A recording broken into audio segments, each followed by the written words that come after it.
Continue com as suas mãos levantadas. Espírito Santo, nós temos prazer na sua presença, Jesus.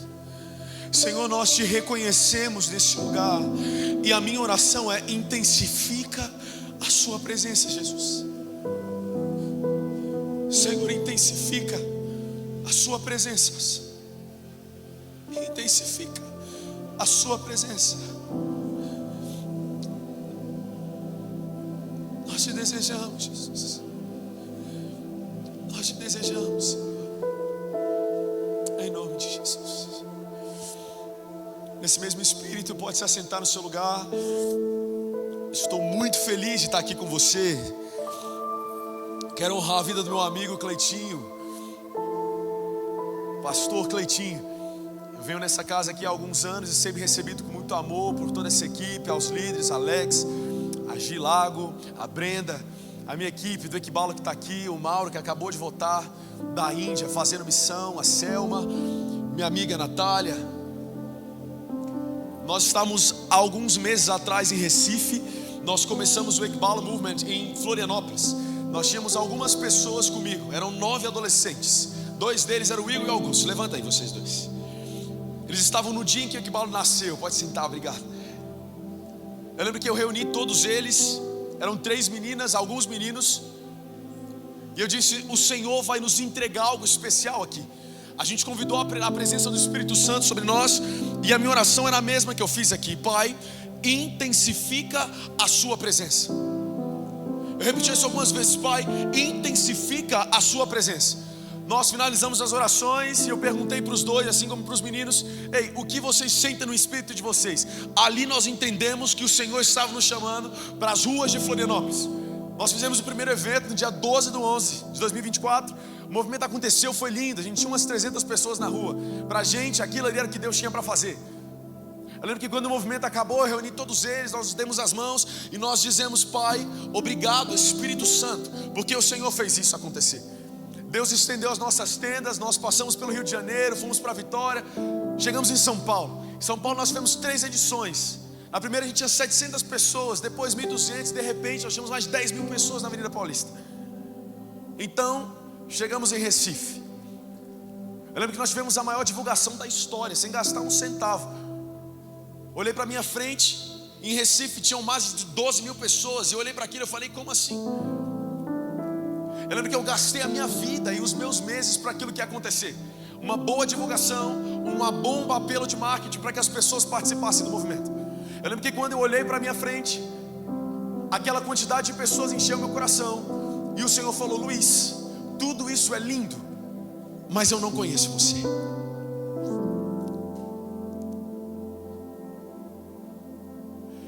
Eu fiquei indignado porque eu disse: como assim? Eu, pastor evangélico, ministro do Evangelho da Paz, não sou conhecido pelo Senhor? Irmão, aquilo gerou uma revolta no meu coração. Talvez para você o significado de não te conheço seja: eu não sei quem você é. Mas a palavra conhecer na Bíblia significa falta de intimidade. Não é que ele não sabe quem eu sou, mas ele não tem intimidade comigo.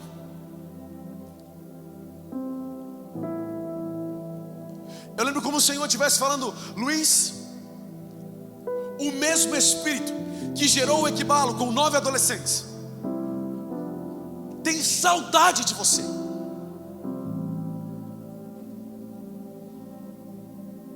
E naquele dia, olhando para 12.000 pessoas, eu descobri que eu perdi o Espírito Santo. Não era como se ele tivesse ido embora, como uma prática de o pecado afasta o Senhor de mim, mas como eu tivesse me afastado dele. Eu me indignei porque, como assim? Eu sou pastor, pregador, influenciador, tenho milhões de seguidores. Eu lembro que naquele dia era como se o Espírito Santo estivesse me confrontando: Luiz, eu não estou procurando por pregadores, homens de Deus, pastores. O meu desejo é levantar testemunhas. Porque escuta, pregador fala daquilo que lê, testemunha fala daquilo que ouve. Era Deus me chamando para um lugar de dizer: Luiz, Você é pastor de um grande movimento, eu te dei alguns milhares de seguidores, mas eu continuo sem conhecer você. Passou alguns dias e eu vi algumas portas se fechar. Ainda em Recife, antes de voltar, eu fiquei muitos dias internado no hospital por conta da doença de Crohn, que vai da língua até o ânus, pega todo o aparelho digestivo. Cleitinho já me visitou algumas vezes no hospital, né, Cleitinho? E eu lembro que naquele dia eu perguntei para o médico que foi fazer a minha tomografia. Eu disse: ei, quanto tempo você acha que a minha vida estima? Ele olhou para os meus olhos de forma muito fria e falou: acredito que provavelmente de 1 a 2 anos.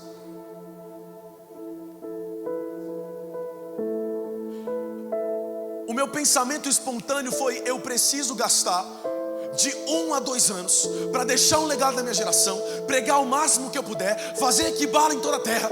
E era como se o Espírito Santo me confrontasse dizendo: você vai gastar os seus anos em me conhecer. Sabe, a partir daquele dia é como se eu enxergasse todas as portas da minha vida fechadas. Mas foi naquele dia que eu entendi. Obrigado, Cleitinho, você é um amigo amado. Glória a Deus. Você pode aplaudir a vida do pastor.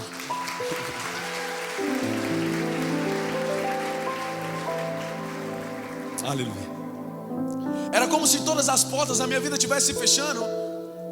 Mas naquele dia eu entendi que se todas as portas que se abrem ou se fecham, elas são iguais, se forem abertas ou fechadas por Deus.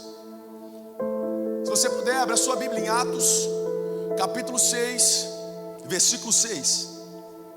Uma correção, Atos, capítulo 16, versículo 6. Por último, Atos, capítulo 16, versículo 6. Paulo e seus companheiros viajaram pela região da Frigia e da Galácia, tendo sido impedidos pelo Espírito Santo de pregar a palavra na província da Ásia. Ele estava indo pregar e fazer algo em prol do Evangelho, mas naquele dia ele foi impedido pelo Espírito Santo. É como se uma porta estivesse se fechando na frente de Paulo. Então, a partir daquele dia, Paulo decide ir para uma outra terra. Ele ouviu Deus dizendo: não vai para lá. Mas uma voz que dizia: vai para Macedônia. Paulo então, obedecendo o Senhor, através da porta que se fechou, ele chega em Macedônia, prega o Evangelho alcança todas as nações da Europa, e através da colonização, o Evangelho chegou no Brasil. Você entende que através de uma porta fechada, eu e você conhecemos Jesus? Por isso todas as portas são iguais, se forem abertas ou fechadas por Deus. Quando eu vi aquele médico dizendo: Luiz, você só tem mais 1 ano de vida, era como se uma porta estivesse sendo escancarada na minha cara. Mas naquele dia, exatamente quando aquelas vozes soavam, foi ali que eu descobri que Jesus, Ele não é o meio para algo, Ele é o fim em si mesmo. Jesus não é o meio para algo, Ele é o fim em si mesmo. Sabe, depois daquele dia eu fui contar para algumas pessoas, e espontaneamente eu recebo sempre a mesma reação: calma, Deus vai te curar. Uma outra pessoa falou: Luiz, Deus é obrigado a curar você. E a minha resposta para aquela pessoa foi: ei, Deus nunca me prometeu cura, Ele me prometeu presença contínua. A promessa de Jesus não é que Ele deixaria alguém para fazer tudo o que eu e você quer, é que Ele deixaria alguém para estar conosco. É como se Ele estivesse dizendo: se você não casar, Ele continua sendo bom. Se você não tiver filhos, Ele continua sendo bom. Se você não for rico, Ele continua sendo bom, porque Ele é o fim em si mesmo. Filipenses, capítulo 4, do versículo 11 ao 13. Digo isto, não porque esteja necessitado, porque aprendi a viver contente em toda e qualquer situação. Sei o que é passar necessidade, sei também o que é ter em abundância. Aprendi o segredo de toda e qualquer circunstância, tanto de estar alimentado como de ter fome, tanto de ter em abundância como de passar necessidade. tudo posso naquele que me fortalece. O que Paulo está falando é que ele aprendeu a viver contente, tendo tudo ou tendo nada. A ministração de Filipenses 4 não é como alguém dizendo: eu aprendi em ser feliz tendo R$1 milhão ou tendo R$1.000 na conta. É Paulo dizendo: eu aprendi em ser contente, sabendo que Cristo é tudo que Deus pode nos dar. Tudo que Deus pode nos dar. A pregação de Paulo é como alguém dizendo que a obra de Cristo, ela já foi completa. Quando 2 braços se ergueram numa cruz, e pela anatomia da cruz, o seu pericárdio se rasgou no seu coração, a água se misturou com sangue. Uma voz foi ouvida por toda a terra, dizendo: Elohim, Elohim, lama sabachthani, como um Jesus que dizia: Deus meu, por que me abandonaste? No final dessa obra, ele disse: está consumado, como alguém dizendo: a partir de hoje, eu sou tudo que Deus pode te dar. Não existe mais nada. Como assim? Alguém está contente tendo tudo ou tendo nada? É alguém que descobriu o segredo da fé, tendo Cristo como tudo em você.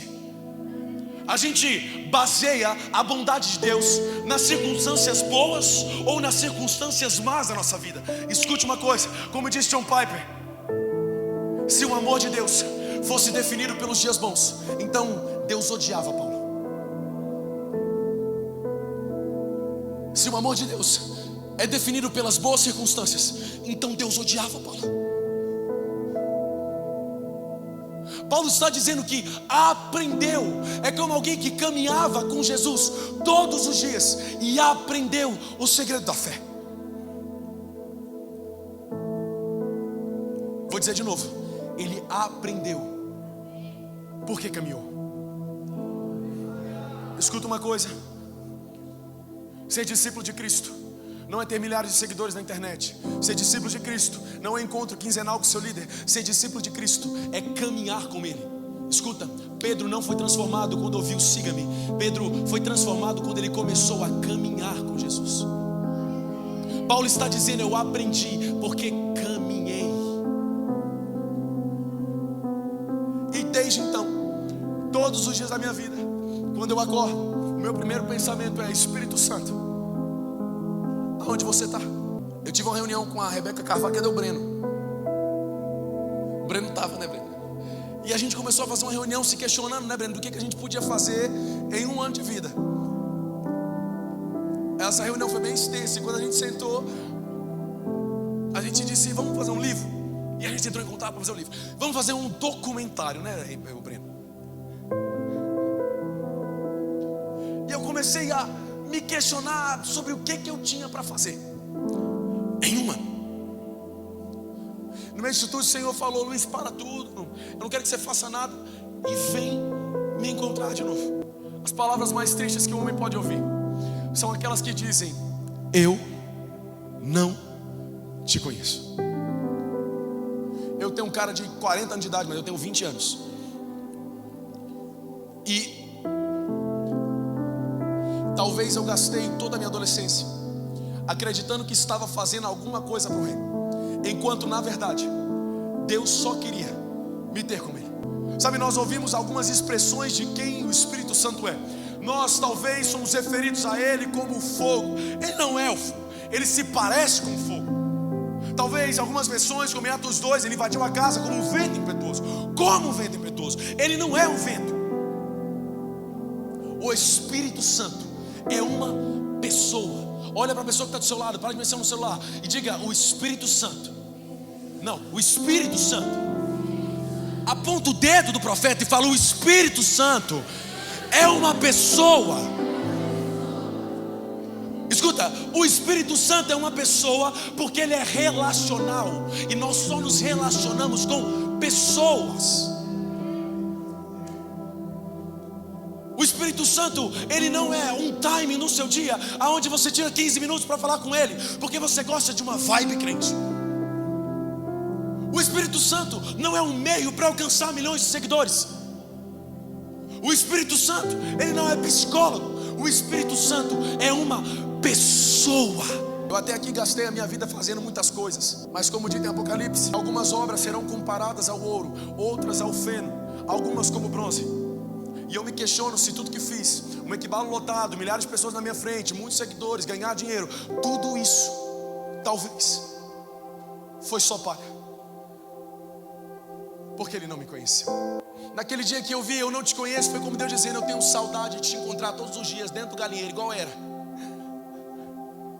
Meu ministério não começou num altar como esse, de uma igreja relevante, de um LED muito bom. Meu ministério começou dentro do meu galinheiro. Eu lembro que eu ia para lá todos os dias, 3:30 da tarde. Caiu um tronco de uma árvore de manga-espada e eu andava todos os dias sobre aquele tronco. Eu lembro que uma das oportunidades, andando para lá e para cá, eu caí e eu ouvi uma voz que dizia assim: amigo, levanta. Eu me questionei naquele momento com 13 anos de idade, dizendo: Deus, como assim você está me chamando de amigo? Foi naquele dia que eu entendi que meu maior nível ministerial não seria ser um grande pastor, um grande ministro, talvez um big influencer, mas ser amigo de Deus. Sabe, a minha pergunta é: o que Moisés viu? O que ele encontrou a ponto de chamar esse Deus de amigo? Sabe, eu precisei receber a notícia de 1 ano de vida, mas eu não preciso, para descobrir qual é o seu maior nível ministerial. Se você puder, abre sua Bíblia em Êxodo 33:11. A Bíblia diz: o Senhor falava com Moisés face a face, como quem fala com um amigo. O Senhor falava com Moisés face a face, como quem falava com um amigo. Qual era a face que aquele homem viu? Qual foi a face que João, mesmo cego, preferia permanecer cego para lembrar somente da face que ele viu? O que Abraão encontrou, ao nível de levar o seu próprio filho como oferta no altar, foi naquele lugar que ele encontrou um amigo. Depois que eu saí desse equibalo, eu parei tudo, parei de fazer agenda, fiquei 2 meses em casa. Essa é a minha primeira ministração. Os meus pais me aconselhando e voltando para aquele lugar que não me fazia famoso, que não me dava seguidores, mas que me fez conhecido de novo. Talvez o segredo do avivamento não está em avançar, mas em voltar para o início. Talvez o segredo do avivamento não está em avançar, em fazer muitas ministrações, mas em voltar para o início. Eu voltei para o mesmo galinheiro que eu orava e para o bosque que eu encontrava Jesus, para conhecer aquele que é uma pessoa. O Espírito Santo é uma pessoa porque ele fala, segundo Atos de 13, capítulo, versículo 2. O Espírito Santo é uma pessoa porque ele ensina, como Jó dizem no capítulo 14, versículo 26. Ele é uma pessoa porque ele se entristece, como Efésios 4:30 nos diz. Ele também é uma pessoa porque ele intercede, segundo Romanos 8:26. O Espírito Santo ele tem vontade, como diz em 1 Coríntios 12:11. E o Espírito Santo ele pode ser resistido, como em Atos 5, versículo 51. Eu precisei olhar para 12 mil pessoas na minha frente para descobrir que aquele não era o cerne do Evangelho. Mas você hoje pode ir prostrado, como eu fiz, confessando que eu esqueci, voltar de novo para aquele lugar onde Cristo era suficiente. Suficiente. Eu lembro que o médico que me deu essa notícia, ele ia e voltava todos os dias no meu quarto, assim como eu conversava todos os dias com as enfermeiras. Eu lembro que elas me perguntaram: Luiz, o que é que você quer deixar numa geração?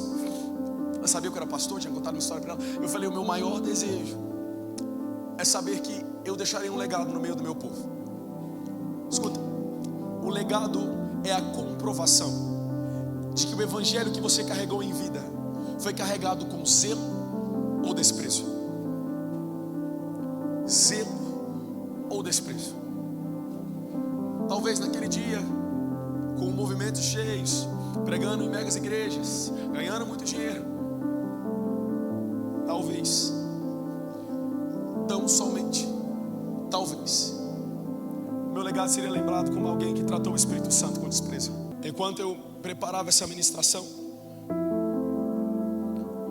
a única coisa coisa que o Espírito Santo ministrava em mim era dizer: Luiz, para de buscar fogo por fogo. Sabe por quê, meu irmão? Porque fogo por fogo não gera nada. Nós desejamos aquilo que torna o fogo sustentável, e o nome disso é zelo. Ei, Rocket, ei, Equibalo, a única coisa que torna aquilo que Deus depositou em você sustentável é o zelo. O zelo de encontrá-lo todo dia, o zelo de saber o caminho de volta, o zelo de entender que Cristo é suficiente, não como meio para algo, mas como fim em si mesmo. E foi a partir daquele dia que eu descobri que talvez gastei 20 anos da minha vida vivendo o evangelho da forma errada, até que eu entendi que o único desejo de Cristo era me levar para um lugar secreto chamado deserto, para que então fosse chamado de amigo. Você não precisa ter uma doença crônica, você não precisa receber laudos para descobrir que Cristo é tudo que Deus pode nos dar. Não existe somente jovens, adolescentes, mas adultos, alguns senhores, pais no nosso meio. Você é muita coisa, pai, mãe, mas hoje Deus só te quer como filho. Como o dia em que você o encontrava e Ele te chamava de filho, filha. Como quando você falava: Abba, Paizinho. Espírito Santo, nos perdoa porque nós te perdemos no meio do templo. Nos perdoa, Espírito Santo, porque nós te perdemos no meio da nossa performance. Nos perdoa, Espírito Santo, porque nós te perdemos como colocamos uma máscara. Nos perdoe, Espírito Santo, quando nós esquecemos que Cristo é suficiente. Nos perdoa, Espírito Santo. Nós te desejamos aqui, Senhor. Nós queremos enxergar a sua face como Moisés, que falava como amigo. Nós lembramos muito daquilo que fala aí de pregar o evangelho, mas esquecemos do 20, onde até mesmo Cristo teve que ir até o Jordão para ouvir uma voz que dizia: você é o meu filho amado. Hoje, nesse lugar, agora, você pode passar pelo Jordão. Daqui a pouco nós vamos montar o nosso turno de fogo com os líderes do Equibalo e do Rocket. E conforme você passar por esse lugar, se sinta passando pelo Jordão, onde os céus se abrem de novo e te lembra que você é filho.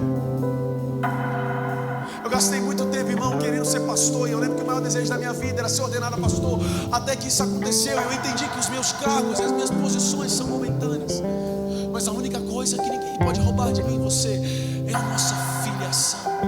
Eu vejo Deus despertando lágrimas nos olhos de alguns. Eu vejo uma menina muito específica. Eu não sei quem é você, mas é como se você estivesse orando, dizendo: Deus, eu não consigo chorar na sua presença. Eu vejo Deus desatando o Espírito do Senhor em você hoje. Pai, eu declaro em nome de Jesus sobre missionários que irão à Europa. Eu vejo em específico pessoas que foram chamadas para a Espanha. Eu declaro em nome de Jesus, Pai, comece a levá-los em espírito para aquele lugar. É como o Senhor dizendo: ei, antes dos seus pés chegarem lá, as suas lágrimas têm que chegar primeiro. Eu declaro lágrimas missionárias no nosso meio. Mas antes, Deus, não nos permitem as nações sem antes passar pelo Jordão. O meu tempo está acabando, mas se essa fosse a minha última ministração, a minha única palavra seria: não perca seu tempo em buscar outra coisa a não ser Cristo. Afinal, Cristo é tudo que Deus pode te dar. Que Deus te abençoe.